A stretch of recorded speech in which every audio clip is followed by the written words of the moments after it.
Buenas noches, hoy quiero explicarte el voto útil. Morena te dice que el voto útil es votar porque no regresen los corruptos del PRIAN, votar porque sigan los programas sociales. Y el PRIAN, que ya va en tercer lugar, te dice que es votar contra el autoritarismo para que haya democracia. Pero con nosotros los programas sociales van a continuar, van a evolucionar. Y con nosotros va a haber democracia.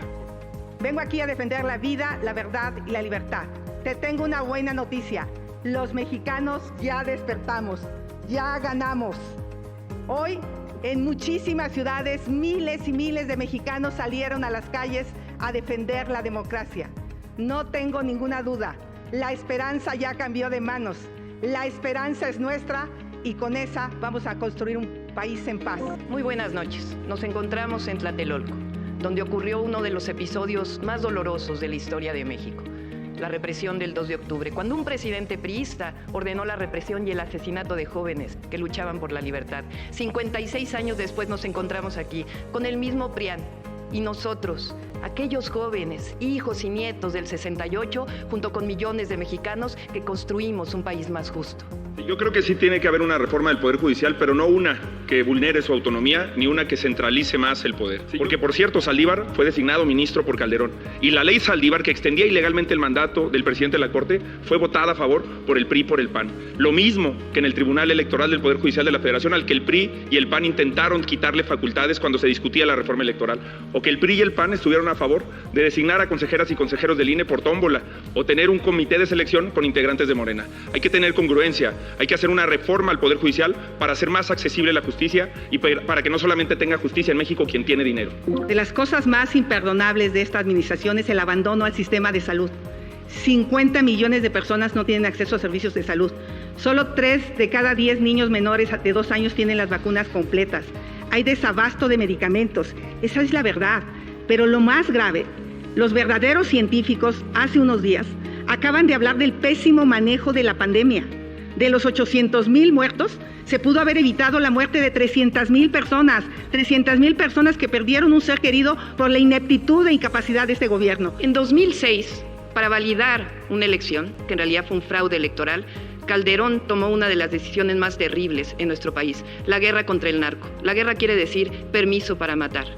Y puso al frente de esa guerra a un personaje siniestro, García Luna, que hoy está preso en los Estados Unidos. Llegó Peña Nieto y no cambió en mucho la política, siguió la guerra contra el narco, hasta que llegó el presidente Andrés Manuel López Obrador y cambió la política, de declarar la guerra a construir la paz, que es una visión completamente distinta. México necesita firmeza e inteligencia en su relación con los Estados Unidos, más si llega un racista como Trump al poder. Hoy la política exterior es un desastre. La 4T se dobló ante Donald Trump, aceptando la devolución de migrantes de otros países sin exigir al menos que hubiera una regularización de nuestros compatriotas que viven en Estados Unidos. No sé si vieron recientemente que hubo 2 reuniones muy importantes del presidente de la República. Primero con el primer ministro de Belice y segundo con el presidente Arévalo de Guatemala, que por cierto le enviamos un gran saludo desde aquí. ¿Cuál es la idea?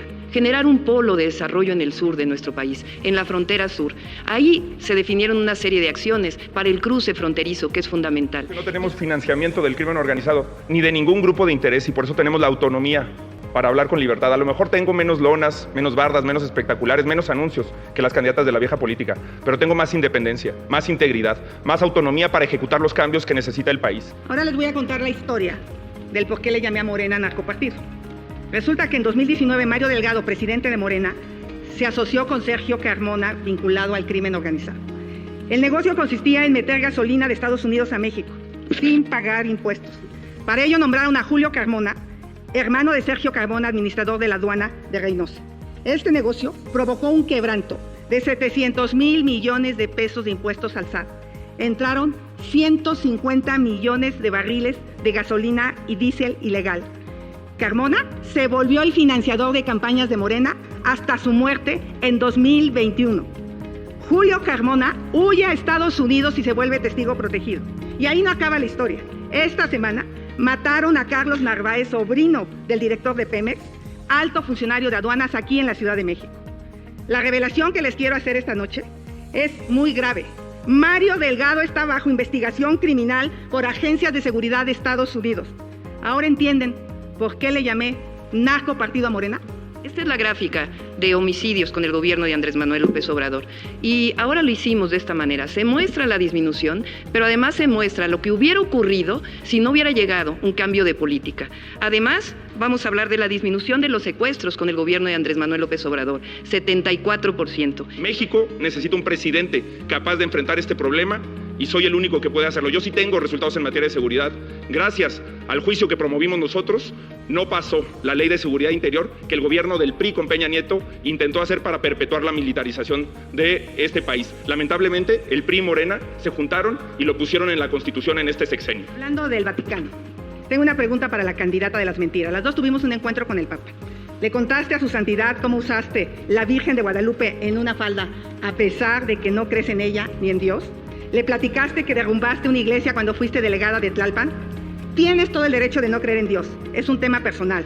A lo que no tienes derecho es a usar la fe de los mexicanos como oportunismo político. En las universidades les he dicho a los jóvenes que deben de votar este 2 de junio para que nadie decida por ellos.